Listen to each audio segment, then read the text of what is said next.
Et salut les futurs topins, j'espère que vous allez bien. On se retrouve aujourd'hui pour une nouvelle vidéo sur la playlist présentation de la prépa, comment l'intégrer, comment réussir, comment créer un bon dossier. On s'intéresse aujourd'hui particulièrement justement au fameux bon dossier qui vous sera nécessaire pour rentrer dans les toutes meilleures prépas de France. Alors le premier élément qu'on va regarder, c'est les pièces constitutives de ce dossier. Ce dossier il sera constitué principalement de vos bulletins de l'ensemble de l'année de première, donc vos 3 bulletins de première, de votre premier ou de vos 2 premiers bulletins de terminale, généralement c'est quand même plutôt les 2 premiers, et enfin d'une lettre de motivation que vous aurez rédigée, où vous présenterez justement vos motivations pour rejoindre la prépa, pourquoi c'est important pour vous, pourquoi ça s'intègre dans un projet à plus long terme.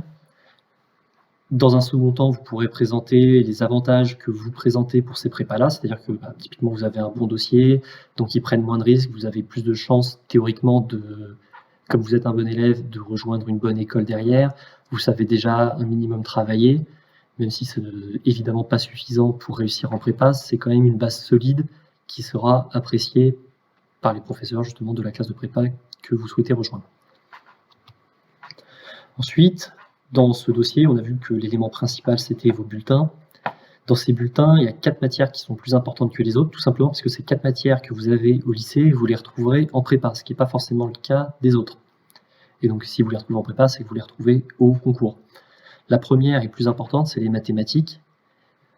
Quelle que soit la filière que vous choisirez, en première année ou en deuxième année, vous aurez entre 9 même, et 12 heures de mathématiques par semaine minimum. Donc c'est une matière juste indispensable.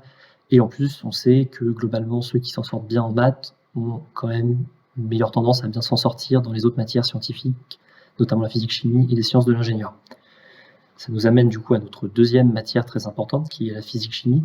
Là, vous en aurez entre 8 et 15 heures selon la filière que vous faites et l'année dans laquelle vous êtes et les éventuelles options que vous prendrez. Donc c'est évidemment également une matière super importante.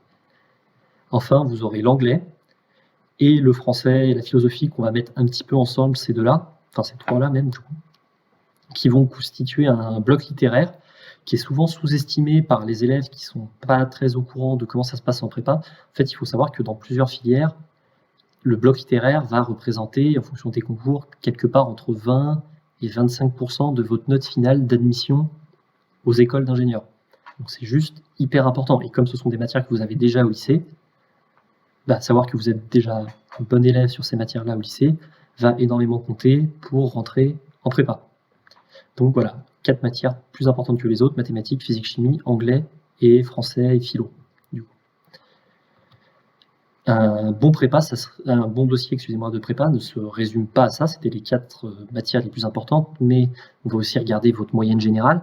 Donc ce qu'il faudra, c'est que ces 4 matières soient avec d'excellentes notes, mais que les autres notes ne soient pas non plus mauvaises. Typiquement, votre option ou spécialité, je ne sais plus comment on appelle ça, de terminale, donc la physique, la SI, la SVT, les maths ou l'info, il ne faudra pas que ce soit une catastrophe non plus, parce que c'est des matières que vous risquez de retrouver également.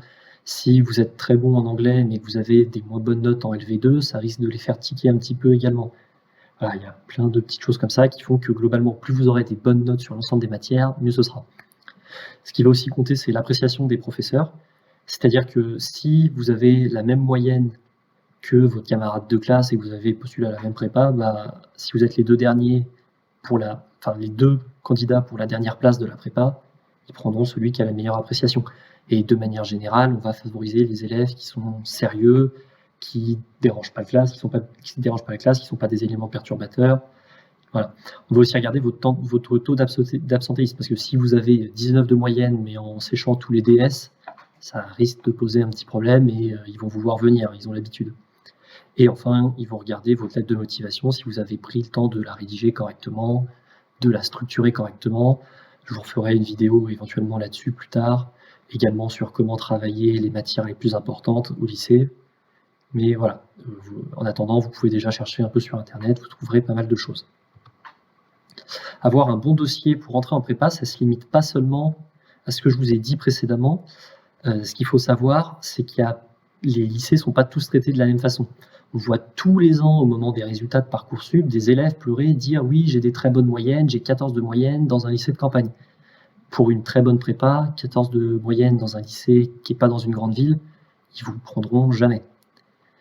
Si vous avez 18, éventuellement, ils vont commencer à regarder, mais ils vont quand même plutôt favoriser les lycées qu'ils connaissent. C'est-à-dire, si vous avez 15 de moyenne au lycée Hoche à Versailles, vous passerez mieux que si vous avez 16 de moyenne dans un lycée en banlieue plus lointaine, moins connu. Et voilà, ce sera vrai de manière générale pour tous les lycées des grandes métropoles et encore plus ceux de Paris. Donc pour, entre guillemets, contrer ça, il faut que vous ayez des moyennes assez exceptionnelles dans des lycées de campagne, entre 17 et 18. Moi, pour vous donner un ordre de grandeur, en terminale, c'était plutôt entre 17 et 18 dans un petit lycée, mais quand même dans une grande ville. Et je finirai par le fait que vous attardez pas trop sur le stress que vous risquez d'avoir sur votre dossier.